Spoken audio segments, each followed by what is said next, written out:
दल करें सामूहिक प्रयास वरना करनी पड़ेगी कार्यवाही। सरकार की ओर से आज राज्यसभा में फैक्टर रेगुलेशन संशोधन विधेयक पारित कराने की होगी कोशिश। लोकसभा में भारतीय विमानपत्तन आर्थिक विनियामक प्राधिकरण संशोधन विधेयक चर्चा के लिए किया जाएगा पेश। केरल में कोविड के मामले बढ़ने के बाद पूर्ण वीकेंड लॉकडाउन, 6 सदस्यों की टीम भेजेगी केंद्र सरकार। वहीं देश में कोरोना टीकाकरण का आंकड़ा 45 करोड़ के पार।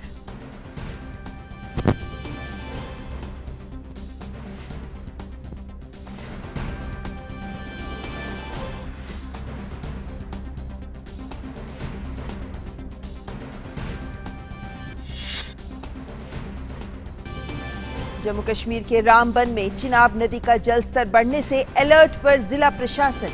हिमाचल में आई बाढ़ ने ली 9 लोगों की जान, जबकि महाराष्ट्र के रत्नागिरी, सतारा, ठाणे, सिंधुदुर्ग, कोल्हापुर और पुणे में मरने वालों की संख्या बढ़कर 213।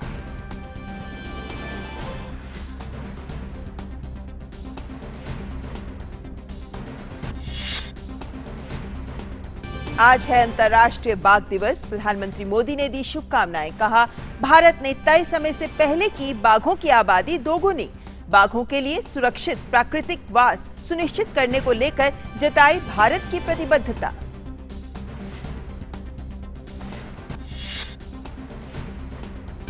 और टोक्यो ओलंपिक में भारत के लिए अच्छी खबर। अतानु दास ने तीरंदाजी में लंदन ओलंपिक विजेता को हराकर अगले दौर में बनाई जगह। भारतीय पुरुष हॉकी टीम अर्जेंटीना को 3-1 से मात देकर क्वार्टर फाइनल में। पीवी सिंधु भी खेलेंगे क्वार्टर फाइनल मुकाबला।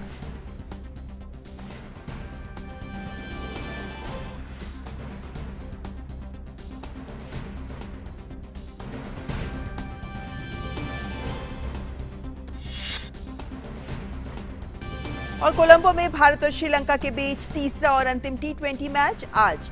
फिलहाल 1-1 से बराबरी पर हैं दोनों देश।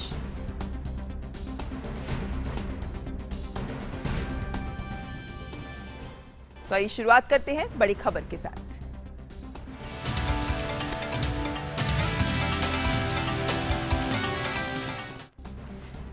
प्रधानमंत्री नरेंद्र मोदी आज देश के शिक्षण समुदाय को संबोधित करेंगे। इसके साथ ही पीएम राष्ट्रीय शिक्षा नीति 2000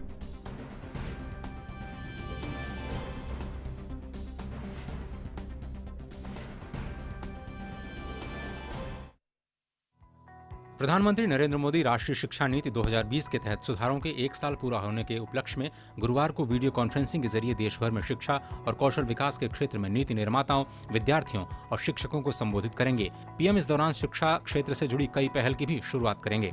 प्रधानमंत्री कार्यक्रम में एकेडमिक बैंक ऑफ क्रेडिट का शुभारंभ करेंगे, जो उच्च शिक्षा में विद्यार्थियों के लिए कई प्रवेश और निकास का विकल्प प्रदान करेगा। इसके साथ ही क्षेत्रीय भाषाओं में प्रथम वर्ष के इंजीनियरिंग कार्यक्रम और उच्च शिक्षा के अंतर्राष्ट्रीयकरण के लिए दिशा निर्देश भी जारी करेंगे। प्रधानमंत्री द्वारा शुरू की जाने वाली पहलों में ग्रेड 1 के विद्यार्थियों के लिए 3 महीने का नाट्य आधारित स्कूल तैयारी मॉड्यूल, विद्या प्रवेश, माध्यमिक स्तर पर एक विषय के रूप में भारतीय सांकेतिक भाषा, NISHTHA 2.0, NCERT द्वारा डिजाइन किया गया शिक्षक प्रशिक्षण का एक एकीकृत कार्यक्रम, सफल यानी सीखने के स्तर के विश्लेषण के लिए संरचित मूल्यांकन, CBSE स्कूलों में ग्रेड 3, 5 और 8 के लिए एक योग्यता आधारित मूल्यांकन ढांचा और पूरी तरह से आर्टिफिशियल इंटेलिजेंस को समर्पित एक वेबसाइट भी शामिल है। इसके अलावा ये कार्यक्रम राष्ट्रीय डिजिटल शिक्षा यानी NDEAR और राष्ट्रीय शिक्षा प्रौद्योगिकी फोरम के शुभारंभ का भी साक्षी बनेगा। ये सारी पहल राष्ट्रीय शिक्षा नीति 2020 के लक्ष्यों को प्राप्त करने की दिशा में एक महत्वपूर्ण कदम है। इससे शिक्षा क्षेत्र को अधिक जीवंत और सुगम बनाने में मदद मिलेगी। NEP 2020 सीखने के परिदृश्य को बदलने वाला, शिक्षा को समग्र बनाने और एक आत्मनिर्भर भारत के लिए मजबूत नींव बनाने के लिए मार्गदर्शक के रूप में है। ये 21वीं सदी की पहली शिक्षा नीति है और 34 साल पुरानी राष्ट्रीय शिक्षा नीति यानी 1986 की जगह लेती है। सबके लिए आसान पहुंच, इक्विटी, गुणवत्ता, वहनीयता और जवाबदेही के आधारभूत स्तंभों पर निर्मित ये नई शिक्षा नीति सतत विकास के लिए एजेंडा 2030 के अनुकूल है और इसका उद्देश्य 21वीं सदी की जरूरतों के अनुकूल स्कूल और कॉलेज की शिक्षा को अधिक समग्र, लचीला बनाते हुए भारत को एक ज्ञान आधारित जीवन समाज और ज्ञान की वैश्विक महाशक्ति में बदलना और प्रत्येक विद्यार्थियों में निहित अद्वितीय क्षमताओं को सामने लाना है। गिरीश निशाना, DD न्यूज, दिल्ली। तो प्रधानमंत्री का शिक्षण समुदाय के साथ होगा आज महत्वपूर्ण संवाद। इस खबर पर और ज्यादा जानकारी के साथ हमारे संवाददाता अरुण शर्मा इस वक्त हमारे साथ जुड़ गए हैं। अरुण, जब NEP यानी राष्ट्रीय शिक्षा नीति लॉन्च हुई थी उस वक्त ये उम्मीद और पुख्ता रही कि अब इतने देर के बाद देश में शिक्षा का स्तर, शिक्षा का परिदृश्य बदल जाएगा, लेकिन इसके क्रियान्वयन को लेकर सबकी नजर तब से लगातार बनी हुई है। ऐसे में आज जब प्रधानमंत्री संवाद करेंगे तब इसके क्रियान्वयन को लेकर क्या महत्वपूर्ण बिंदु रहेंगे प्रधानमंत्री के संवाद में? देखिए, सेंटर और स्टेट्स की बहुत इंपॉर्टेंट भागीदारी हो जाती है जब हम लोग बात करते हैं कि कैसे नेशनल एजुकेशन पॉलिसी पूरे देश के अंदर बेहतरी के साथ एक तरह से इम्प्लीमेंट भी हो सके और उसके मुताबिक एक जो एजुकेशन का जो इंफ्रास्ट्रक्चर है उसको भी डेवलप किया जा सके। हम इस बात को जानते हैं कि जो नेशनल एजुकेशन पॉलिसी है वो 5 प्रोमिनेंट पिलर्स पर आधारित है, जिसमें कि एक्सेस, एक्यूटी, क्वालिटी, अफोर्डेबिलिटी और अकाउंटेबिलिटी, ये 5 प्रोमिनेंट पिलर्स के ऊपर आधारित है, जिसमें सेंटर स्टेट्स की इंपॉर्टेंट भागीदारी रह जाती है।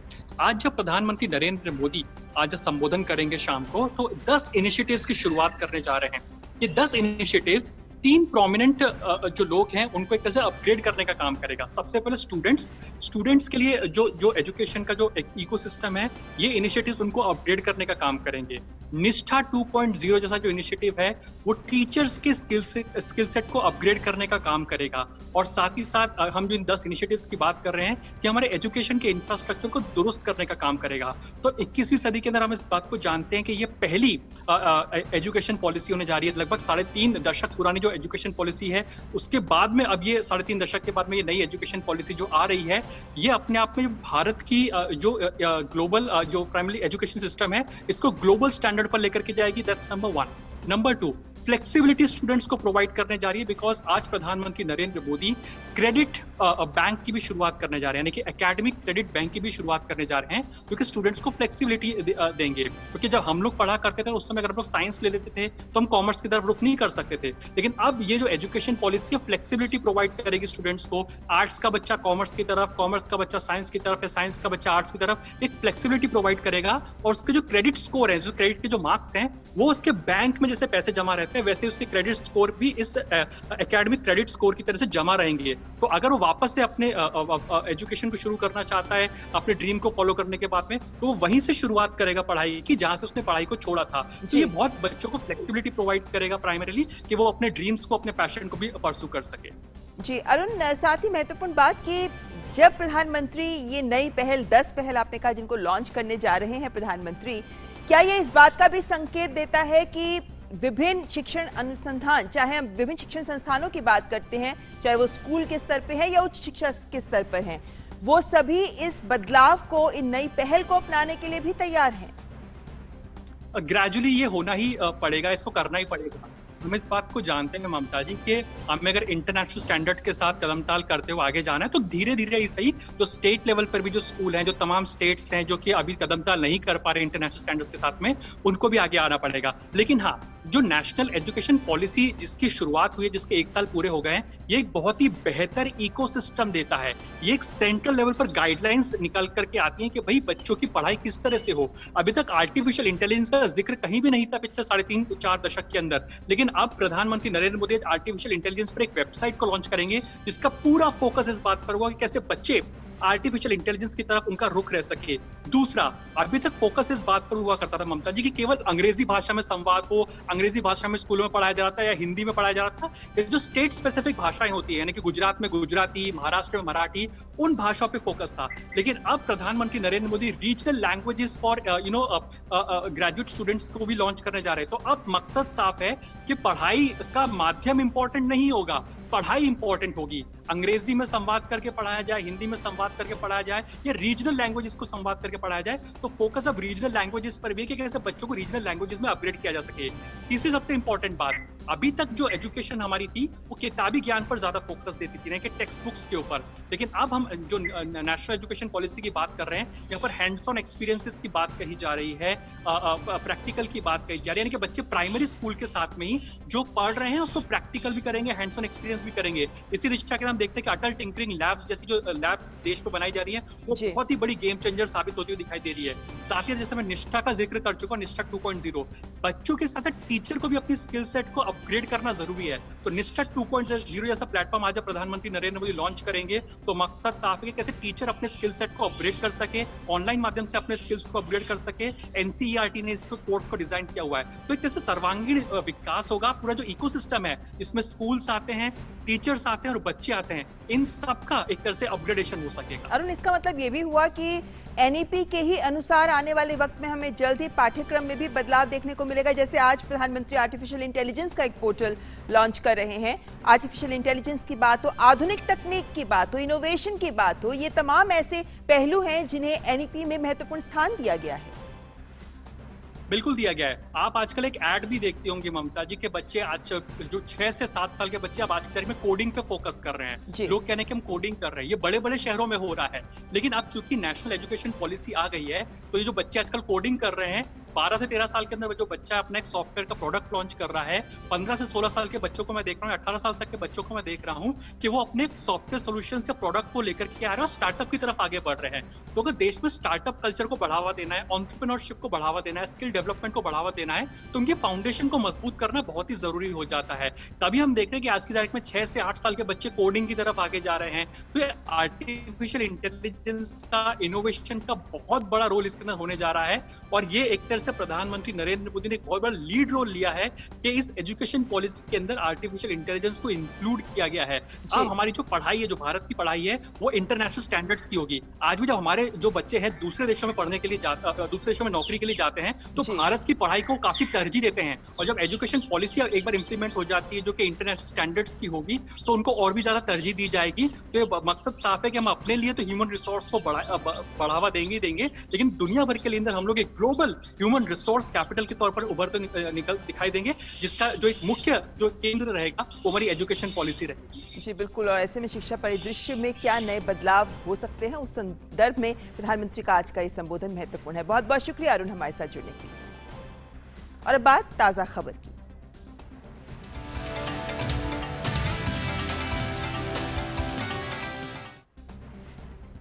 प्रधानमंत्री नरेंद्र मोदी की लोकप्रियता माइक्रो ब्लॉगिंग साइट ट्विटर पर लगातार बढ़ती जा रही है और सोशल मीडिया पर फॉलो किए जाने वाले भारतीय नेताओं की लिस्ट में वो सबसे ऊपर हैं। उनके ट्विटर हैंडल पर फॉलोअर्स की संख्या 70 मिलियन यानी 7 करोड़ से ज्यादा हो गई है। और अनुराग ठाकुर ने इसको लेकर ट्वीट भी किया है कि ऑनलाइन हो या ऑफलाइन प्रधानमंत्री सबसे आगे हैं, यानी प्रधानमंत्री नरेंद्र मोदी का देशवासियों से सीधा जुड़ाव है। सूचना प्रसारण मंत्री अनुराग ठाकुर ने ट्वीट के जरिए ये विचार सामने रखा है और ये सीधे जुड़ाव का ही कारण है कि ट्विटर पर उनके फॉलोअर्स की संख्या लगातार बढ़ रही है। और अब बात कर लेते हैं संसद की। विपक्ष के हंगामे के कारण संसद में दोनों सदनों की कार्यवाही दोपहर 2 बजे तक के लिए स्थगित कर दी गई है, जबकि सरकार बार बार ये कहती आ रही है कि वो हर मुद्दे पर चर्चा के लिए तैयार है। लोकसभा में कांग्रेस के नेता अधीर रंजन चौधरी ने कहा कि प्रोडक्टिविटी के लिहाज से संसद बेहतर काम कर रहा है, लेकिन विपक्ष को अपनी बात कहने का मौका नहीं दिया जाता। इस बात पर संसदीय कार्य मंत्री प्रहलाद जोशी ने आपत्ति जताते हुए कहा कि सदन में कल की हुई घटना पर विपक्ष को माफी मांगनी चाहिए, लेकिन फिर से शोर शराबा शुरू हो गया और कार्यवाही रोकनी पड़ी। कार्यवाही दोबारा शुरू होने के बाद भी विपक्ष का रवैया पहले की ही तरह रहा, जिस पर लोकसभा अध्यक्ष नाराज भी हुए। स्पीकर ओम बिरला ने विपक्षी दलों द्वारा हंगामा करते समय कागज के टुकड़े आसन पर फेंकने की घटना पर दुख जताया और कहा कि ये घटना भारतीय संसद की गरिमा के खिलाफ है। उन्होंने सदस्यों से अनुरोध किया कि सदन चलाने के लिए सभी दलों को सामूहिक रूप से प्रयास करना होगा। उन्होंने चेतावनी दी कि अगर ऐसी स्थिति बनी रही तो उन्हें कार्रवाई करनी पड़ेगी। कल दिनांक 28 जुलाई को जो सदन में घटना हुई है उसे मुझे अत्यंतिक पीड़ा हुई है।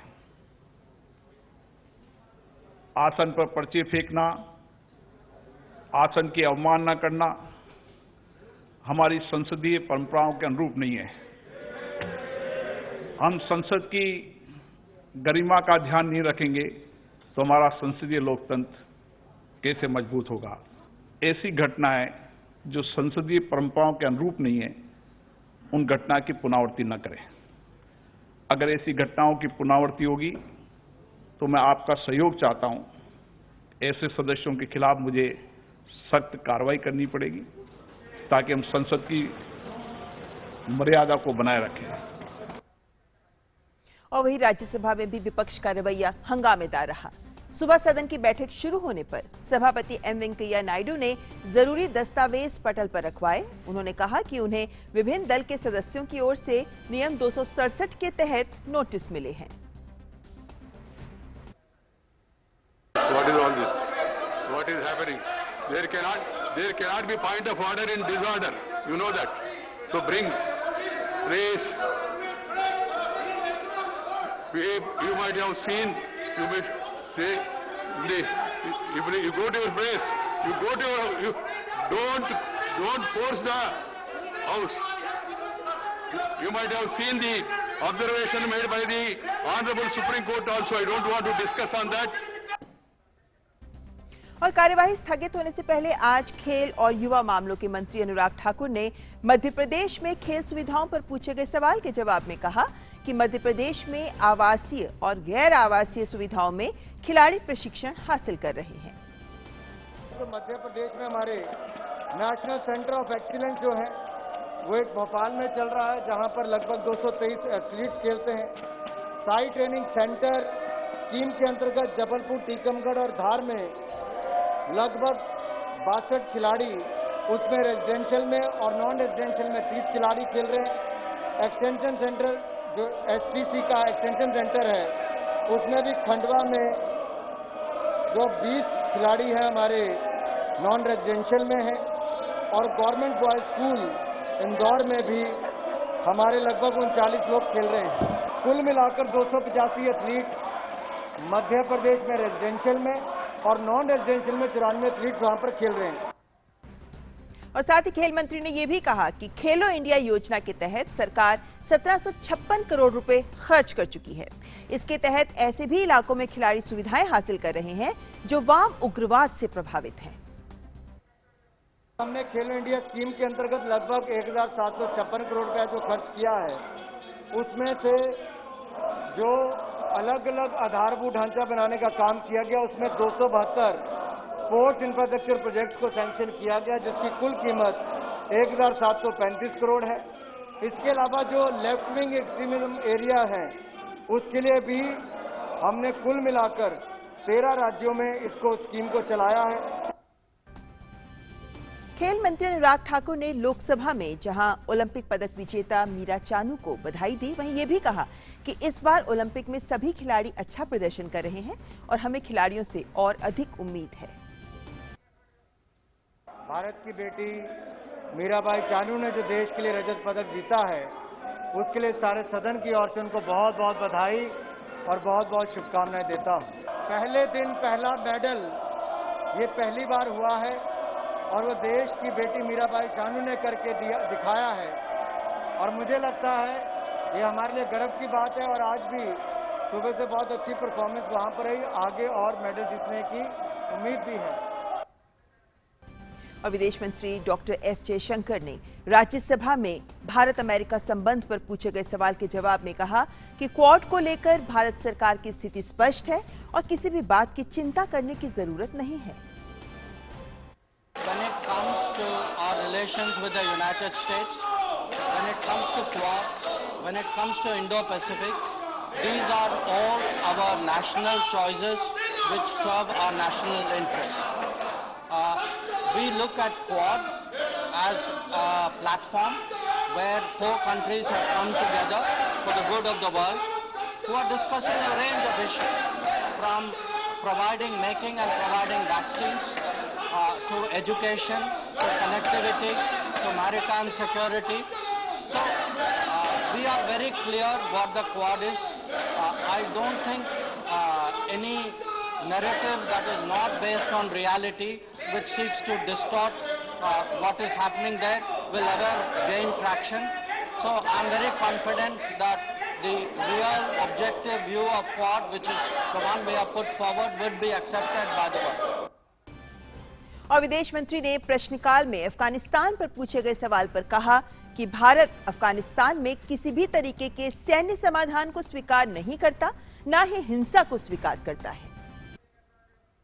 We've had a very detailed discussion on Afghanistan. I articulated our position at a press conference that I jointly held with the visiting Secretary of State. We were very clear that there must be a negotiated political settlement in Afghanistan, that there cannot be a military solution, there cannot be a takeover by use of force in Afghanistan. We will work with the international community to ensure that negotiations, political negotiations for a settlement are pursued seriously, and we would never accept any outcome which is decided by force. And I think there was a very strong convergence in our positions, India and the United States, on this matter. और महिला और बाल विकास मंत्री स्मृति ईरानी ने राज्यसभा में बताया कि आपदा के समय केंद्र सरकार की ओर से 6,000 करोड़ रुपए की धनराशि 2 करोड़ 20 लाख गर्भवती महिलाओं को मदद के रूप में उपलब्ध कराई गई है। The Honorable Prime Minister wanted to ensure that institutional delivery of pregnant women is assured under his leadership. Under his leadership, so over 6,000 crore rupees has been directly transferred to the bank accounts of over 2 crore 20 lakh pregnant women in our country, so that institutional deliveries can be ensured. Additionally, since the pandemic brought about new challenges administratively, the ministry launched in March a portion tracker wherein digitally we could trace every Anganwadi and beneficiaries. तो शोर शराबे के बीच ही राज्यसभा में प्रश्नकाल चला और संसद की कार्यवाही पर और ज्यादा जानकारी के लिए हमारे संवाददाता अजय विक्रम हमारे साथ जुड़ गए हैं। अजय, लगातार हंगामा जारी है। आज 267 नियम के तहत विपक्ष ने नोटिस भी दिया, लेकिन क्या कहना है सरकार का, क्योंकि विपक्ष बार बार ये नोटिस दे रहा है और सरकार भी यही कह रही है कि वो हर मुद्दे पर चर्चा के लिए तैयार है। जी बिल्कुल ममता, विपक्ष ने कल भी जिस तरह से मीटिंग की थी और उसके बाद अपनी एक स्ट्रेटजी बनाया है कि जो उनके मुद्दे हैं, खासतौर से पेगासस और कृषि कानूनों को लेकर, उसको लेकर वो लगातार सदन के भीतर सरकार को घेरेंगे। लेकिन सबसे अहम बात यह है कि सदन ही चर्चा का जगह है, ये विपक्ष भी कह रहा है। तो सदन के भीतर चर्चा कौन करेगा, चर्चा का माहौल कौन बनाएगा? सरकार जब बार बार ये कह रही है कि हम चर्चा के लिए तैयार हैं, तो चर्चा के लिए जो माहौल बनाया जाना चाहिए उसमें विपक्ष का भी काफ़ी ज़्यादा योगदान है। यही वजह है कि आज स्पीकर ने जब आज सुबह कार्रवाई शुरू हुई तो उन्होंने साफ तौर पर कल की घटना की निंदा करते हुए ये भी कहा कि सभी विपक्षी दलों को एक साथ आना होगा और सबके सहयोग के साथ सदन चलेगा। जब इस तरह के प्रस्ताव और इस तरह की भावना के साथ चेयर सामने आ रहा है और चेयर बार बार इस बात की अनुमति दे रहा है कि अपनी बात रखिए, लेकिन नियमतः सदन के भीतर बात को रखने का एक नियम होता है, एक नियमावली है, उस नियमावली के तहत ही कोई अपने प्रश्न रखे जा सकते हैं। विपक्ष का ये बार बार कहना है कि वो स्थगन प्रस्ताव लाते हैं और स्थगन प्रस्ताव के तहत जो शून्यकाल और प्रश्नकाल है वो स्थगित किया जाए और उनकी बात रखी जाए, जबकि सरकार की तरफ से ये कोशिश है कि शून्यकाल और प्रश्नकाल भी चले और जो विपक्ष का सवाल का जो वक्त है वो स्पीकर या सभापति दें और उसके जो नियत समय है उस पर वो बात हो। लेकिन अभी तक ऐसी स्थिति बनती नहीं दिख रही है और विपक्ष के रवैये में कोई नरमी देखने को नहीं मिल रही। अजय, देखें तो जिस तरीके से विपक्ष अड़ियल रुख कुछ मुद्दों पर ही लेकर अड़ा हुआ है, इस रुख के साथ बना हुआ है, क्या कहीं विपक्ष इस महत्वपूर्ण अवसर को भी खो रहा है जहां उसके पास भी एक अवसर है कि संसद का सत्र चल रहा है और महत्वपूर्ण मुद्दों पर वो सरकार से सवाल कर सकता है, सरकार को घेर सकता है। ऐसे में कुछ एक मुद्दों पर अड़कर क्या वो अपना ही नुकसान नहीं कर रहा, क्योंकि देश की जनता भी इस बात की निंदा करती है कि संसद में हंगामा हो रहा है। जी बिल्कुल, संसद के भीतर जो भी बात की जाती है, जो भी बात कही जाती है वो ऑन रिकॉर्ड होता है और उसके जो संदेश हैं बहुत दूर तक जाते हैं। इसीलिए विपक्ष को हर उस मौके का प्रयोग करना चाहिए सदन के भीतर जब वो उसको बोलने का मौका मिले और वो अपनी बात रखे। लेकिन इससे भी ज़्यादा नुकसान जनता का हो रहा है ममता, क्योंकि अगर सदन नहीं चलता है तो जो वक्त है सदन का वो तो जाया होता ही है, जो इस पर धन खर्च होता है हर सत्र में वो जाया होता ही है। जो जनता के मूल मुद्दे हैं वो काफ़ी दूर छूट जाते हैं। शून्यकाल बिल्कुल भी नहीं चल पा रहा है, प्रश्नकाल किसी तरह से शोर शराबे में थोड़ी देर चल पा रहा है। शून्यकाल एक ऐसा वक्त होता है जिसमें क्षेत्रीय मुद्दों को सांसद उठाते हैं और सांसदों का ये अधिकार होता है, वो कतई सामने नहीं आ पा रहे हैं। प्रश्नकाल भी शोर के बीच में हो रहा है। और एक बात और है कि सरकार का चूंकि बहुमत है लोकसभा में भी और राज्यसभा में भी, अगर हम एनडीए के कुछ दलों को छोड़ दें तो लगभग बहुमत के पास पहुंच जाती है। तो लोकसभा में जिस तरह से शोर शराबे के बीच में बहुत सी अहम ऐसे बिल आए हैं जिन पर चर्चा का मौका विपक्ष के पास होता है, वो उस पर चर्चा कर सकता है, लेकिन उस मौके को भी विपक्ष गंवा देता है। तो इस तरह के शोर शराबे के बीच सभी का नुकसान है, जो संसदीय कार्रवाई है उसका भी नुकसान है, जनता का नुकसान है और विपक्ष का भी साफ तौर पर नुकसान है, क्योंकि अगर इस मंच का प्रयोग बेहतर तरीके से विपक्ष करे तो उसकी बात जो लोगों तक बेहतर तरीके से पहुंच सकती है। अजय, ऐसे में जब कांग्रेस की 14 विपक्षी दलों के साथ कुल मिलाकर बैठक होती है और उसके बाद संसद में जब वो आते हैं तब वो इस तरीके का रवैया और ज्यादा आक्रामक ढंग से सामने लाते हैं, क्या ये इस बात को भी साबित करता है कि राजनीति देश हित पर हावी होती दिख रही है संसद के सत्र में? देखिए ममता, जब इस तरह का डिसरप्शन होता है तो इसके पीछे सिर्फ और सिर्फ राजनीति ही होती है। राजनीति इस लिहाज से कहेंगे, सभी राजनीतिक दल राजनीति करते हैं, लेकिन अगर आप चर्चा के मौकों को गंवा रहे हैं और सिर्फ चर्चा की मांग करके सदन को नहीं चलने दे रहे हैं, तो ये एक परसेप्शन प्ले करने का काम है कि इस तरह की परसेप्शन के साथ जनता के बीच में या मीडिया के जरिए इस तरह से जाने की कोशिश की जाए कि वो अपनी बात रखना चाहते हैं और उनको उनकी बात नहीं रखने दी जा रही है, जबकि बार बार ये प्रस्ताव किया गया है। और हमने ये भी देखा कि जिस मामले को, पेगासस मामले को लेकर इतना उछाला जा रहा है, उस पर शोर शराबे के बीच ही कम्युनिकेशन मिनिस्टर ने अपने बयान को रखा और जब उनका बयान रखा जा रहा था तब भी उसकी प्रति को फाड़ कर फेंक दिया गया था। तो जब ऐसे गंभीर मुद्दों पर अगर वाकई विपक्ष गंभीर है तो उसकी स्ट्रेटजी ये होनी चाहिए कि सदन के भीतर सरकार के सामने सवाल रखे और सरकार के जवाब का इंतजार करे, ना कि सदन को डिसरप्शन करके, सदन का डिसरप्शन करके सदन के वक्त को खराब किया जाए और जनता के जो जरूरी कामकाज हैं, जो सरकार के कामकाज हैं, उनमें अवरोध पैदा किया। जी अजय, ऐसे में क्योंकि विरोध करना विपक्ष का हक है, लेकिन विरोध करने का तरीका होता है। जिस तरीके की अमर्यादित व्यवहार विपक्ष सदन में दिखा रहा है, क्या लोकसभा अध्यक्ष का ये कहना कि अब कार्यवाही करनी पड़ेगी, ये संकेत है कि आने वाले दिनों में कार्यवाही देखने को मिल सकती है? बिल्कुल ममता, आज जिस तरह से स्पीकर ने बहुत ही आराम से अपनी बातों को रखा, लेकिन उनके जो लहजा था वो साफ तौर पर संदेश दे रहा था कि अगर इस तरह की कार्रवाई दोबारा हुई, कागज फाड़े गए या आसन को के पास जाकर उनको डिस्टर्ब किया गया, वेल में जाकर अपनी बात कहना अलग है, लेकिन आसन के सामने प्ले कार्ड लगाना और जो कैमरे हैं उनके सामने भी किसी तरह से उसका प्रसारण को रोकना, ये सब चीज़ें ज़रूर गंभीरता से ली जाएंगी स्पीकर की तरफ से और उन्होंने साफ तौर से कहा भी है। और राज्यसभा में हमने देखा है कि सभापति इस बारे में कार्रवाई कर भी चुके हैं। हम इस बात को गौर करें कि जिस तरह से वहाँ पर टीएमसी के सांसद ने ऐसा किया था और उनका निलंबन पूरे शांतनु सेन का पूरे सत्र के लिए कर दिया गया। तो इस तरह की कार्रवाई से बचने के लिए विपक्ष को भी थोड़ा सा संयम से काम लेना होगा और स्पीकर की जो अपील है उसको स्वीकार करेंगे तो निश्चित तौर पर सदन की कार्रवाई भी चल पाएगी और विपक्ष की बातें भी सामने आ पाएंगी। चलिए देखना होगा कि विपक्ष अपनी ही इस रणनीति पर अड़ा रहता है या फिर जनहित में संसद में कामकाज को होने देता है। फिलहाल बहुत बहुत शुक्रिया अजय, संसद से हमारे साथ जुड़ने के लिए।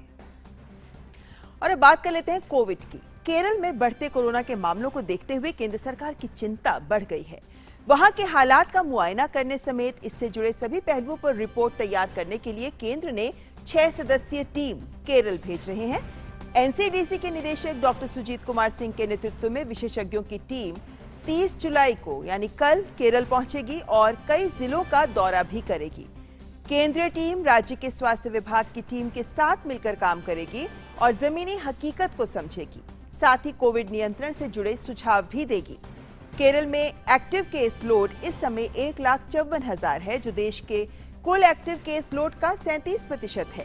केरल में हर दिन औसतन 17,443 केस सामने आ रहे हैं और सबसे ज्यादा 12.93% पॉजिटिविटी रेट भी केरल में दर्ज किया जा रहा है। केरल के 6 जिलों में 10% से ज्यादा पॉजिटिविटी रेट है। और इस बीच केरल में बढ़ते मामलों को देखते हुए 31 जुलाई और 1 अगस्त को पूर्ण लॉकडाउन लगेगा। ऐसा राज्य में कल लगातार दूसरे दिन 20,000 से ज्यादा मामले आने के कारण ये कदम उठाया जा रहा है। और केरल में बढ़ते मामलों पर और ज्यादा जानकारी के लिए हमारे संवाददाता नितेंद्र सिंह इस वक्त हमारे साथ जुड़ गए हैं। नितेंद्र, जाहिर है कि केरल एक ऐसा राज्य है जिसके पास स्वास्थ्य सुविधाएं या ढांचा बहुत अच्छा है, लेकिन केरल से ही कोरोना की शुरुआत हुई और अब केरल में जब हर वेव में हमने देखा है कि जब मामले बढ़ते हैं तो केरल से शुरुआत होती है, मामले बढ़ने शुरू होते हैं। दोबारा जब मामले बढ़ रहे हैं और केंद्र ने भी अपनी टीम वहां भेजी है, तो आने वाले वक्त में क्या उम्मीद कर सकते हैं कि जो 6 जिले हैं जहां 10% से ज्यादा पॉजिटिव रेट बना हुआ है, वहीं से शुरुआत करते हुए रणनीति को अंजाम दिया जाएगा? निश्चित तौर पे केरल में जो मामले बढ़ रहे हैं और लगातार बने हुए हैं, अगर हम पिछले एक हफ्ते से देखें तो औसतन 17,000 वहाँ केस दर्ज किए जा रहे हैं। कल 22,000 से ज्यादा मामले दर्ज किए जा रहे हैं। तो ये चिंता का विषय है और यही वजह है कि केंद्रीय टीम जा रही है। 6 सदस्यीय विशेषज्ञों की एक बड़ी टीम जा रही है जिसमें एनसीडीसी के डायरेक्टर खुद जा रहे हैं। और जो केरल में 14 डिस्ट्रिक्ट है, उनमें 14 में से 6 डिस्ट्रिक्ट में पॉजिटिविटी रेट 10% से ज्यादा है। ओवरऑल राज्य की पॉजिटिविटी रेट जो है 12% से ज्यादा है, जबकि राष्ट्रीय अगर पॉजिटिविटी रेट हम देखें तो वो 2.51% है। तो बहुत ज्यादा पॉजिटिविटी रेट देखने को मिल रहा है। ठीक है, ये एक अच्छी बात है कि मोर्टिलिटी वहां पे कम है, लेकिन जिस तरीके से संक्रमण बढ़ रहा है वो एक चिंता का विषय है। और यही वजह है कि जब केंद्रीय टीम जाएगी तो उन डिस्ट्रिक्ट का भी दौरा करेगी, देखेगी कि क्या जो 5 सूत्री रणनीति है, test, trace, treatment, Covid appropriate behaviour और टीकाकरण, इसका सही तरीके से पालन हो रहा है कि नहीं, कंटेनमेंट जोन का ठीक से पालन हो रहा है कि नहीं, आखिर क्या वजह है कि उन जिलों में मामले बढ़ते नजर आ रहे हैं। तो जिला प्रशासन जो स्वास्थ्य अधिकारी है उनके साथ केंद्रीय टीम बैठ के डिस्कस करेगी, ग्राउंड पे जाकर के देखने की कोशिश करेगी कि कैसा काम हो रहा है और क्या कुछ सुझाव देने की बात है, वो भी एक्सपर्ट टीम उनको सुझाव देगी कि कैसे मामले को कम किया जाए। और जो बाकी जो दूसरे राज्य हैं, चाहे महाराष्ट्र हो या फिर नॉर्थ ईस्ट के राज्य हो, वहां पर भी मामले देखने को मिल रहे हैं, लेकिन सबसे ज्यादा अगर मामला आ रहा है तो वो केरल से आ रहा है। इसके पहले भी केंद्रीय टीम वहां पर गई थी और वहां पर अपने सुझाव देकर के आई है। चूंकि फेस्टिवल का भी सीजन था तो हमने देखा कि वहां पर जो बाजारों में भीड़ भाड़ में लोग प्रोटोकॉल का पालन नहीं कर रहे थे, तो ये भी एक कारण हो सकता है। और आने वाले दिनों में इसका क्या इम्पैक्ट होगा ये भी देखने वाली बात होगी। जी बिल्कुल नितेंद्र, और ऐसे में मामले देश में भी ना बढ़े, इसके लिए जिम्मेदारी हम सबके ऊपर है कि हम लापरवाही ना बरतें। बहुत बहुत शुक्रिया नितेंद्र हमारे साथ जुड़ने के लिए। और टीकाकरण की बात करें तो देश में कोविड टीकाकरण अभियान लगातार नए आयाम छू रहा है और अब टीका लेने वालों की संख्या 45 करोड़ 7 लाख से अधिक पहुंच गई है। अब तक 45 करोड़ 7 लाख से ज्यादा कोविड के टीके की खुराक दी जा चुकी है और कल देश में 43,92,000 कोविड के टीके लगाए गए। स्वास्थ्य मंत्रालय के अनुसार अब तक वैक्सीन की 35 करोड़ 25 लाख पहली डोज और 9 करोड़ 81 लाख दूसरी डोज दी जा चुकी है। और अब एक नजर देश से जुड़ी कुछ अन्य राष्ट्रीय खबरों पर।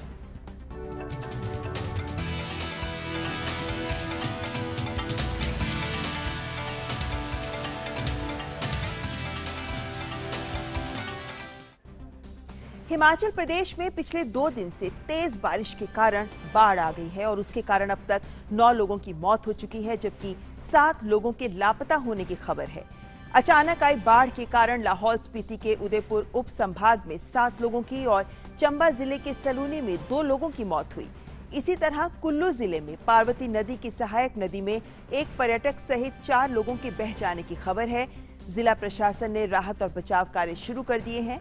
राज्य के मुख्य सचिव अनिल कुमार खाची ने कहा है कि राज्य में पिछले 24 घंटों में अलग अलग घटनाओं में 14 लोग अपनी जान गंवा चुके हैं। राज्य में एनडीआरएफ और एसडीआरएफ का राहत और बचाव कार्य जारी है और फंसे हुए वाहनों को पर्यटकों को सुरक्षित जगह पर पहुंचाया गया है। कांगड़ा, मंडी, बिलासपुर और सिरमौर सहित 4 जिलों के लिए रेड अलर्ट भी जारी किया गया है। शिमला मौसम विभाग ने भूस्खलन की चेतावनी जारी की है और लोगों को नदी नालों से दूर रहने की हिदायत दी गई है। तो हिमाचल प्रदेश में बादल फटने और बाढ़ की वजह से हालात गंभीर है, खासतौर पे कुछ एक जिलों की बात करें तो। और इस पर और ज्यादा जानकारी के लिए नंदिनी मित्तल हमारी संवाददाता सीधे शिमला से हमारे साथ जुड़ गई हैं। नंदिनी, लाहौल स्पीति में खासकर जब बादल फटने की घटना हुई है तो लगभग 6 ब्रिज ऐसे हैं जो 3 ही दिन में ढह गए, जिन पर बीआरओ और सेना मिलकर काम कर रही है। राहत और बचाव कार्य आगे बढ़ाया जा रहा है। मौसम कितना साथ दे रहा है इस वक्त?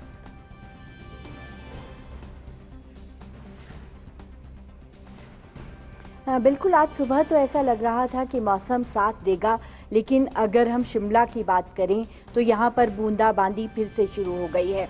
लाहौल स्पीति में भी सुबह जो बादल छाए हुए थे और हमने वहाँ से जो जानकारी मिल रही है, सैकड़ों की संख्या में ट्रक जो मनाली से लेह की ओर जा रहे थे वो लाहौल में फंसे हुए हैं तांदी नामक स्थान पर। जो प्रशासन है उसका ये प्रयास है और बीआरओ का ये प्रयास है कि जितने भी पुल ढह गए हैं या नष्ट हो गए हैं या फिर उनको नुकसान पहुंचा है उस पर तुरंत यातायात बहाल किया जाए ताकि आवश्यक सामान लेह जो का इलाका है, जो सेना का इलाका है, वहां पहुंचाया जा सके। अगर हम बाकी जगह की बात करें तो शिमला के ऊपरी इलाकों में सड़कों को भारी नुकसान पहुंचा है। किन्नौर की बात की जाए तो वहां पर भी सड़कों को और पुलों को काफ़ी नुकसान पहुंचा है। सिरमौर में भी ये जो हालात हैं वो इसी तरह से हैं। हालांकि इस बार कांगड़ा में इतना नुकसान सामने नहीं आया है।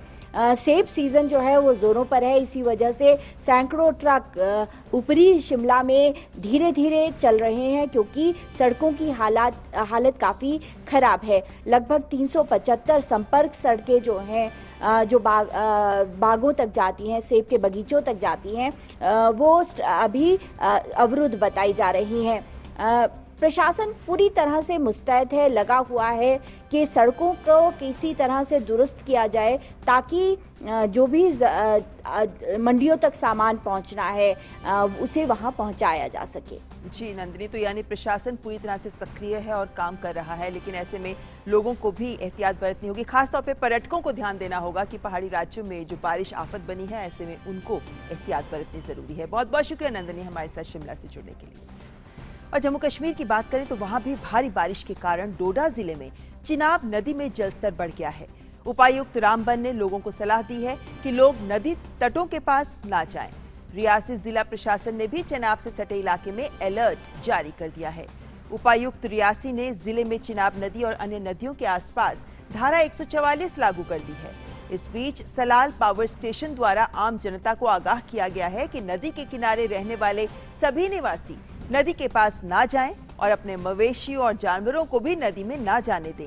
वहीं किश्तवाड़ में कल बादल फटने से हुए जानमाल के नुकसान के बाद अब राहत एवं बचाव अभियान जारी है और इस बीच गृह मंत्री अमित शाह ने पवित्र अमरनाथ गुफा के पास बादल फटने की घटना पर जम्मू कश्मीर के उपराज्यपाल से बात की और स्थिति की जानकारी ली। और महाराष्ट्र की बात करें तो वहां के रत्नागिरी, सतारा, ठाणे, सिंधुदुर्ग, कोल्हापुर और पुणे के बाढ़ प्रभावित इलाकों में मृतकों की संख्या बढ़कर 213 हो गई है, जबकि 8 लोग के अभी भी लापता होने की खबर है। बाढ़ प्रभावित गांवों से अब तक 4,35,000 से ज्यादा लोगों को निकालकर सुरक्षित स्थानों तक पहुंचाया गया है। अभी एनडीआरएफ की 16 टीमें और सेना की 2 टीमों को तैनात किया गया है, जबकि इस बीच राज्य सरकार ने कैबिनेट की बैठक के बाद भूस्खलन और बाढ़ से प्रभावित लोगों को राज्य आपदा प्रबंधन कोष के नियमों के हिसाब से सहायता देने की घोषणा भी की है। इसके अलावा प्रभावित लोगों को 10,000 रुपए की तत्काल सहायता देने का भी फैसला लिया गया है। रुक कर लेते हैं कुछ अन्य खबरों का। प्रवर्तन निदेशालय ने गुरुग्राम में एम्बियंस मॉल के मालिक राज सिंह गहलोत को करीब 800 करोड़ के बैंक धोखाधड़ी मामले में गिरफ्तार किया है। पिछले साल अगस्त में प्रवर्तन निदेशालय ने गहलोत और दूसरे आरोपियों के ठिकानों पर छापेमारी कर 16 लाख की विदेशी मुद्रा भी जब्त की थी। और फिलहाल यहाँ रुकेंगे एक ब्रेक के लिए। आप देखते रहें मिड डे प्राइम।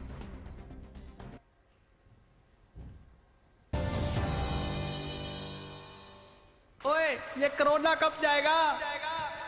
क्या पता, डिग्री मिलेगी क्या पता, नौकरी मिलेगी क्या पता, बड़े बड़े शहरों में करनी थी पढ़ाई, सपने सारे हो गए हैं लापता। ओ मेरे टॉपर्स, बड़े शहर जाने की कोई जरूरत नहीं है, क्योंकि अपग्रेड लाया है बैचलर्स डिग्रीज इंडिया की टॉप यूनिवर्सिटीज से ऑनलाइन इंटर्नशिप और प्लेसमेंट सपोर्ट के साथ। upgrad.com। देखिए, आपके घर की एक एक दीवार चीख चीख कर कह रही है कि अच्छी सीमेंट क्यों नहीं लगाई। अगर वंडर सीमेंट लगाते तो दीवारें इतनी मजबूत होती कि आपके घर की दीवारों में बिल्कुल दरारें नहीं पड़ती। वंडर सीमेंट, जब भी आए भला कर जाए।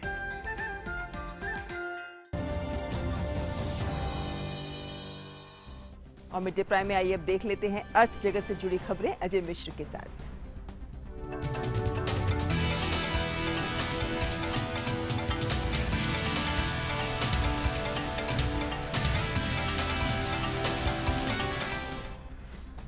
तो अजय, क्या बड़ी खबरें हैं आज अर्थ जगत से?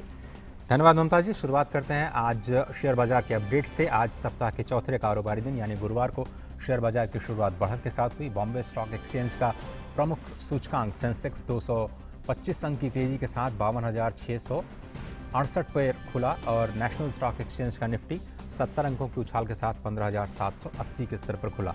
इस वक्त देखें तो बाजार में तेजी दिखाई दे रही है। 313 अंक ऊपर सेंसेक्स कारोबार कर रहा है। निफ्टी में भी तेजी करीब 100 अंकों की 15,808 का स्तर दिखाई दे रहा है। अगर एफएमसीजी और ऑटो सेक्टर को छोड़ दें तो बाकी सारे जो इंडेक्स हैं वो फायदे के साथ कारोबार करते हुए नजर आ रहे हैं। जिन शेयर्स में फ़ायदा है उसमें हिंडाल्को में सबसे ज़्यादा 8.5% का गेन आज दिखाई दे रहा है। Tata steel, Bajaj Finserv, JSW steel और टाटा मोटर्स में तेजी है, जहां 2 से 6% तक की बढ़त दिखाई दे रही है। दूसरी ओर Maruti Suzuki, Power Grid, Nestle, HUL कुछ ऐसे स्टॉक्स हैं जहां पर थोड़ा सा दबाव दिख रहा है, लेकिन दबाव कम ही स्टॉक्स पर है। खरीदारी का माहौल है। कल की गिरावट के बाद बाजार में फिर से खरीदारी लौटी है। ऐसा माना जा रहा है कि फंडामेंटल्स आगे भी बाजार में मजबूत ही दिखाई दे रहे हैं। और आईपीओ का मौसम है। आईपीओज में भी काफ़ी लोगों की रुचि दिखाई दे रही है और आईपीओ का भी ज़बरदस्त मौसम चल रहा है। अभी तक बाजार में 28 कंपनियों ने आईपीओ के जरिए 48,000 करोड़ रुपए से ज़्यादा उठाए हैं। 2021 में उम्मीद जताई जा रही है कि 1 लाख करोड़ रुपए से ज़्यादा बाजार से उठाए जा सकते हैं।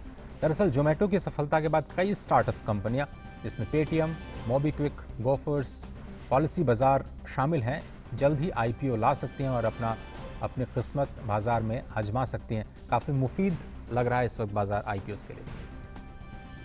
अच्छी खबर यह है कि अमेरिकी आईटी फर्म कॉग्निजेंट ने भारत में इस साल 30,000 नई फ्रेशर स्कोर लेने का फैसला लिया है। कंपनी ने यह भी कहा है कि 45,000 नए आईटी ग्रेजुएट्स को नौकरी अगले साल दी जाएगी। जून में भी नई नौकरियों के मामले में आईटी सेक्टर ने सबसे ज़्यादा मौके दिए। गूगल, पेटीएम, आईबीएम और अमेरिकन एक्सप्रेस, लेंसकार्ट जैसी कंपनियों ने भी फ्रेशर्स को नौकरियां ऑफर की हैं। और आईटी सेक्टर के अलावा होटल्स एंड हॉस्पिटैलिटी के साथ साथ एफएमसीजी और कुछ स्टार्टअप कंपनियों में भी नई नौकरियों के अवसर खुले हैं, जो कोविड से लगातार उभरती अर्थव्यवस्था का एक सकारात्मक संकेत है। व्यापार प्राइम में आज सिर्फ इतना ही। ममता जी, बहुत बहुत शुक्रिया अजय व्यापार प्राइम के लिए। और रुक कर लेते हैं कुछ अंतर्राष्ट्रीय खबरों का।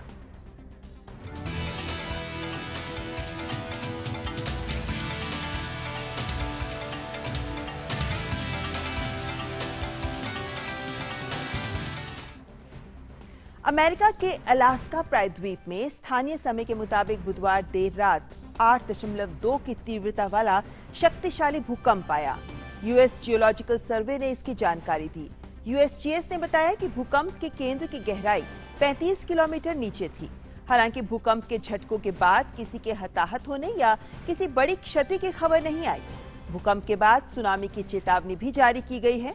अमेरिकी जियोलॉजिकल सर्वे ने रात 11:15 बजे सतह के 29 मील नीचे भूकंप महसूस किया। इसका असर केंद्र से कहीं दूर तक हुआ। यूएसजीएस के मुताबिक बाद में कम से कम 2 और झटके आए, जिनकी तीव्रता 6.2 और 5.6 बताई गई।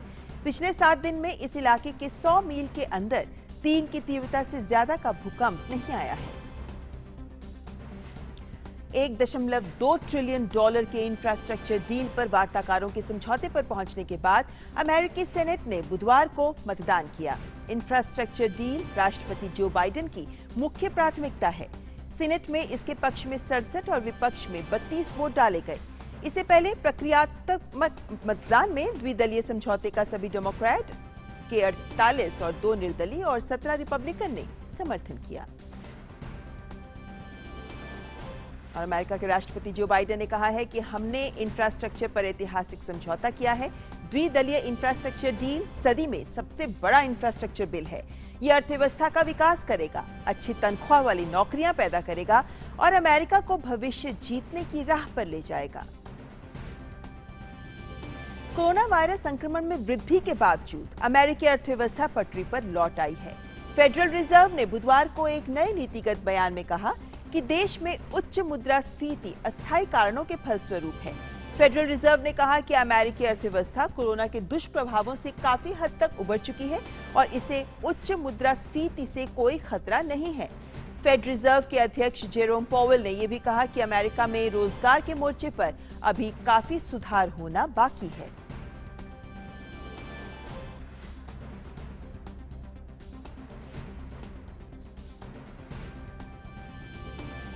आइए अब देख लेते हैं खेल जगत की खबरें विजेंद्र के साथ।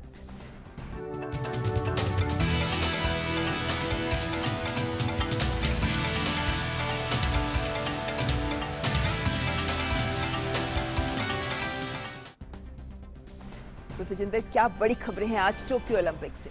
जी ममता, बहुत अहम खबरें हैं और अच्छी खबरें हैं आज टोक्यो ओलंपिक से। टोक्यो ओलंपिक्स में आज का दिन भारत के लिए काफ़ी अच्छा रहा है अब तक और भारतीय बैडमिंटन स्टार पीवी सिंधु ने क्वार्टर फाइनल में जगह बना ली है।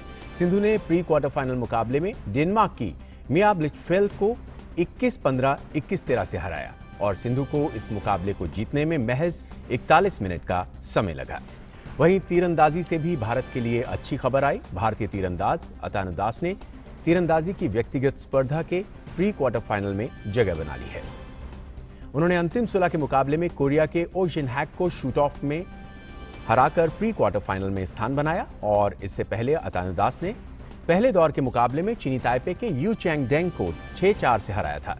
अतानु का प्री क्वार्टर फाइनल में सामना जापान के ताकाहारू फारुकावा के साथ होगा।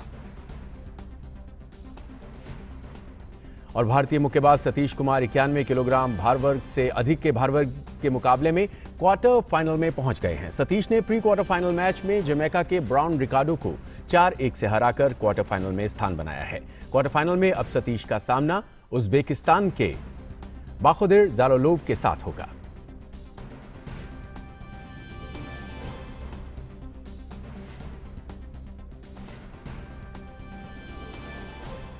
हॉकी से भी आज भारत के लिए अच्छी खबर आई। भारतीय पुरुष हॉकी टीम ने ग्रुप ए के अपने चौथे मुकाबले में ओलंपिक्स की डिफेंडिंग चैंपियन अर्जेंटीना को 3-1 से हरा दिया। इस जीत के साथ ही भारतीय टीम ने 9 अंक के साथ क्वार्टर फाइनल में अपनी जगह पक्की कर ली है। पूरे मैच के दौरान अपना दबदबा बनाकर रखा भारत ने और शानदार खेल दिखाया।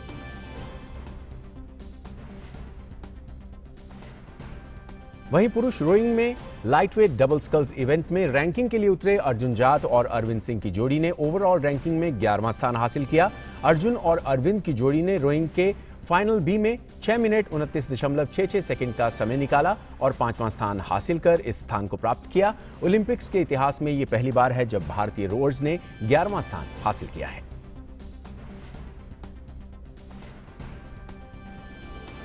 और दिन भर की ओलंपिक्स की भारत की गतिविधियों पर बात करने के लिए हमारे साथी गौरव कुमार हमारे साथ जुड़ गए हैं। गौरव, आज का दिन काफ़ी अच्छी खबरें लेकर आया और शुरुआत अगर हॉकी से ही की जाए, क्योंकि जब भी भारतीय टीम हॉकी में शानदार प्रदर्शन करती है तो एक अलग ही ऊर्जा का संचार होता है, एक अलग ही खुशी होती है। और आज जिस तरीके से पिछली बार के ओलंपिक गोल्ड मेडलिस्ट अर्जेंटीना को भारत ने हराया है, बहुत ही शानदार खेल देखने को मिला भारतीय टीम द्वारा। बिल्कुल तेजिंदर, इसमें कोई दो राय नहीं, क्योंकि जिस तरह से भारतीय टीम का आज शुरुआती जो माइंडसेट था, जो बॉडी लैंग्वेज थी, पूरे मैदान पर भारतीय टीम जो है बिल्कुल छाई हुई थी और हर खिलाड़ी जो था टीम का एक स्पिरिट दिख रही थी, एक जीतने की स्पिरिट दिख रही थी और इस बात की स्पिरिट दिख रही थी कि हमें जो है वो गोल करना है, हमें लगातार अटैकिंग मूव पर बने रहना है। तो उसी तरह का खेल जो है वो भारतीय खिलाड़ियों ने अपने खेल में दिखाया। और कहीं ना कहीं एक अच्छी चीज़ बात ये थी कि जिस तरह से भारतीय टीम ने इस ओलंपिक में अपने अभियान की शुरुआत की थी, न्यूजीलैंड के खिलाफ टीम ने 3-2 से जीत दर्ज की, लेकिन फिर ऑस्ट्रेलिया के खिलाफ जो टीम को बड़ी हार मिली 7-1 से, वो कहीं ना कहीं टीम को काफ़ी कुछ सिखा गई। और कहते हैं ना कि अगर आपको शुरुआत में ही एक बड़ी हार मिल जाए एक अच्छी टीम से, तो वो आपके लिए हार जो होती है वो काफ़ी कुछ आपको सिखा भी जाती है और आपके लिए फ़ायदेमंद भी साबित होती है। तो कुछ उसी तरह का जो था वो यहाँ पर इस मुकाबले में देखने को मिला कि टीम ने उस हार से काफ़ी कुछ सीखा और उस हार का ही नतीजा था कि टीम ने उसके बाद स्पेन को हराया और फिर आज अर्जेंटीना के खिलाफ एक बड़ी जीत हासिल की जीने से, क्योंकि अर्जेंटीना जो है वो मौजूदा ओलंपिक चैंपियन है और टीम का डिफेंस जो है वो खासा मायने रखता है। तो आज के अगर मुकाबले को देखें तो टीम ने एक तो पेनल्टी कॉर्नर जो है वो काफ़ी किए, और जब आपको पेनल्टी कॉर्नर्स आपको मिलते रहते हैं, अगर इस मैच में देखें तो कहीं ना कहीं भारतीय टीम ने ज़्यादा पेनल्टी कॉर्नर अर्जित किए, और हर पेनल्टी कॉर्नर ये एक बात को साबित कर रहा था कि टीम जो है वो अर्जेंटीना के डिफेंस में घुसकर उनके गोल पोस्ट को भेजने की कितनी पुरजोर कोशिश जो थी वो सामने देखने को मिल रही थी। और खासतौर से जो हमारे पेनल्टी कॉर्नर स्पेशलिस्ट हैं जैसे रुपिंदर पाल सिंह है, वो काफ़ी अच्छी लय में दिख रहे हैं। तो टीम एक अच्छी लय में दिख रही है, टीम जीतने की स्पिरिट में दिख रही है, और सबसे बड़ी बात जो है वो सेल्फ कॉन्फिडेंस की है, जो कि उनके खेल में बखूबी दिखाई दे रहा है। तेजिंदर जी हाँ, बिल्कुल। और ऑस्ट्रेलिया के खिलाफ हार के बाद लगा था कि कहीं ना कहीं वो कॉन्फिडेंस डगमगा गया है, लेकिन उसके बाद जिस तरह से भारत ने शानदार प्रदर्शन किया है, स्पेन को पहले हराया, फिर अर्जेंटीना को हराया, टीम के हौसले बुलंद नजर आ रहे हैं और क्वार्टर फाइनल के लिए क्वालिफाई भारतीय हॉकी टीम कर चुकी है। एक और खिलाड़ी ने क्वार्टर फाइनल के लिए क्वालिफाई किया है और वो है पीवी सिंधु। गौरव, पिछली बार वो रजत पदक जीतने में कामयाब रही थी, इस बार भी एक एक मैच कर आगे लगातार बढ़ती जा रही हैं, और कहते हैं ना कि वो बड़े मैच की खिलाड़ी हैं। तो अगला मुकाबला हालांकि आसान नहीं होने वाला है, जापान की ही अकाने यामागुची के साथ उनका सामना है, लेकिन अभी तक का प्रदर्शन उनका बेहद शानदार रहा है। बिल्कुल, अगर इस 3 जो मुकाबले उन्होंने खेले हैं, अगर उनके स्कोरिंग कार्ड को उठाकर देखें तो पहला मैच वो 21-7, 21-10 से जीतती हैं, दूसरा मैच जो है वो 21-9, 21-16 से जीतती हैं, और आज का जो मैच है वो 21-15, 21-13 से। तो ये दिखाता है कि उनका जो डोमिनेशन है, उनका जो कहना चाहिए जो बैडमिंटन कोर्ट पे उनकी जो तेज़ी है वो पूरी भरपूर दिख रही है। जो कि स्मैशेस जो शॉट हैं उनके, जो स्मैश वो जब वो लगाती हैं और कोर्ट के अंदर जब वो अपना डिफेंस करती हैं और उसके बाद जो शॉट्स वो डिस्प्ले करती हैं वो बहुत अच्छे बखूबी तरीके से कर रही हैं। तो एक कॉन्फिडेंस भी उनके अंदर दिख रहा है, लेकिन इसके साथ ही साथ कहीं ना कहीं आपको ध्यान इस बात का रखना होगा कि अब जो चुनौतियां हैं वो सही मायने में, अगर सिंधु जैसी खिलाड़ी को हम लेकर चलते हैं तो हम ये उम्मीद मान के चलते हैं कि पहले 2-3 दौर की जो बाधा है वो आसानी से पार करेंगी। चुनौतियां जो शुरू होती हैं वो आपकी क्वार्टर फाइनल से शुरू होती हैं, और जैसा कि आपने खुद ही कहा कि जापान की अकाने यामागुची जो हैं वर्ल्ड रैंकिंग में नंबर 5 हैं, इनके और सिंधु के बीच की हमेशा से कांटे की टक्कर रही है। पिछला जो मुकाबला अगर हम देखें तो ऑल इंग्लैंड बैडमिंटन टूर्नामेंट में ये दोनों खिलाड़ी जो थी वो आपस में भिड़ी थी, जहां पर नेल बाइटिंग फिनिश में सिंधु ने बाजी मारी थी। हालांकि इनका रिकॉर्ड, सिंधु का रिकॉर्ड जो है वो उनके खिलाफ काफ़ी अच्छा है, बेहतर है, और 11-7 का एक रिकॉर्ड है, लेकिन फिर भी मैच जो है मैच के दिन जो खिलाड़ी बेहतर साबित होता है वही कहीं ना कहीं जो है वो अंत में विजेता बनता है। तो ये बातें दोनों ही खिलाड़ियों को अच्छी तरीके से मालूम है, लेकिन सिंधु के लिए चुनौती इसलिए भी बड़ी होती जाती है क्योंकि अगर वो क्वार्टर फाइनल की भी बाधा को पार करती हैं और सब कुछ अगर उनके हिसाब से ही रहता है तो कहीं ना कहीं आगे चल करके उनका मुकाबला सेमीफाइनल में चीनी ताइपे की ताइजू जिंग से हो सकता है। तो ये भी एक उनके खिलाफ ज़रूर सिंधु को काफ़ी मेहनत करनी होगी, क्योंकि उनके खिलाफ सिंधु का रिकॉर्ड जो है वो कोई बहुत अच्छी तस्वीर पेश नहीं करता, लेकिन फिर भी सिंधु जो होंगी वो कहीं ना कहीं अभी फोकस जो कर रही होंगी वो फिलहाल अपने क्वार्टर फाइनल मैच को लेकर के कर रही होंगी, और जहां पे उनकी पूरी बिल्कुल अगले मैच पर उनका पूरा फोकस होगा, और किस तरह से वो फोकस रहती हैं वो हमने पिछले ओलंपिक्स में भी देखा है, और उम्मीद करेंगे अच्छा प्रदर्शन उनका लगातार जारी रहे। बहुत बहुत शुक्रिया गौरव इन खबरों पर हमसे बात करने के लिए और हमारे साथ जुड़ने के लिए। बात कर लेते हैं अब क्रिकेट की भी, क्योंकि ओलंपिक से अलग अब क्रिकेट का भी मुकाबले चल रहे हैं, और भारत और श्रीलंका के बीच 3 मैचों की T20 सीरीज का तीसरा और आखिरी मुकाबला आज खेला जाएगा। सीरीज फिलहाल 1-1 से बराबर है। ऐसे में दोनों टीमों की कोशिश इस मुकाबले को जीतकर सीरीज अपने नाम करने पर होगी। भारतीय टीम ने पहला मुकाबला 38 रन से अपने नाम किया था, लेकिन दूसरे मुकाबले में टीम पर कोरोना की मार पड़ी और कृणाल पांड्या कोरोना संक्रमित हो गए, और उनके संपर्क में आए 7 अन्य खिलाड़ी भी सीरीज से बाहर हुए। श्रीलंका ने दूसरे T20 मुकाबले में भारत को 4 विकेट से हरा दिया था। और बाकी की खबरों के लिए एक बार फिर से चलते हैं ममता के पास। शुक्रिया तेजिंदर खेल प्राइम के लिए, और आइए अब रुक कर लेते हैं हमारा अगला सेगमेंट लाइव प्राइम की।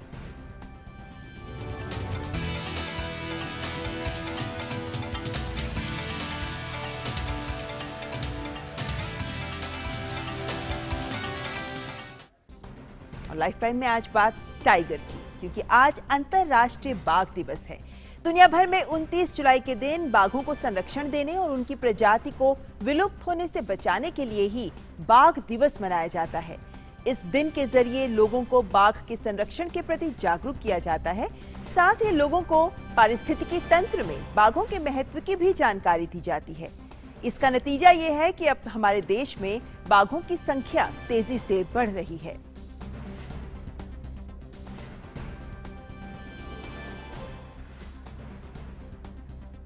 और इस खास मौके पर प्रधानमंत्री नरेंद्र मोदी ने ट्वीट के जरिए वन्य जीव प्रेमियों, विशेष रूप से बाघ संरक्षण के प्रति उत्साही लोगों को बधाई दी। उन्होंने कहा कि विश्व स्तर पर बाघों की 70% से अधिक आबादी भारत में है। पीएम ने बाघों के लिए सुरक्षित आवास सुनिश्चित करने और बाघों के अनुकूल पारिस्थितिकी तंत्र के विकास के लिए प्रतिबद्धता भी दोहराई। पीएम ने यह भी कहा कि भारत के 18 राज्यों में 51 बाघ अभयारण्य हैं। 2018 की अंतिम बाघ गणना में बाघों की आबादी में वृद्धि देखी गई। भारत ने बाघ संरक्षण पर सेंट पीटर्सबर्ग डिक्लेरेशन के निर्धारित समय से 4 साल पहले ही बाघों की आबादी को दोगुना करने का लक्ष्य हासिल किया है।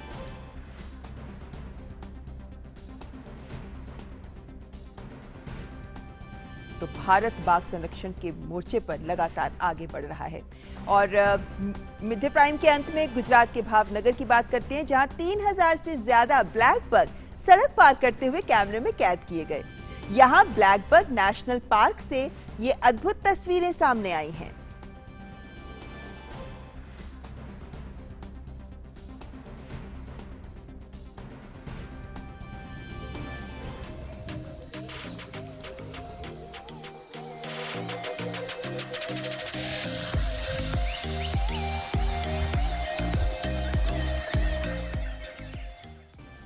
जी हाँ, प्रकृति के करीब जो भी चीज होती है वो दिल को सुकून देती है। मिड डे प्राइम में इसी के साथ आज बस इतना ही। हमारी पूरी टीम को दीजिए इजाजत। नमस्कार।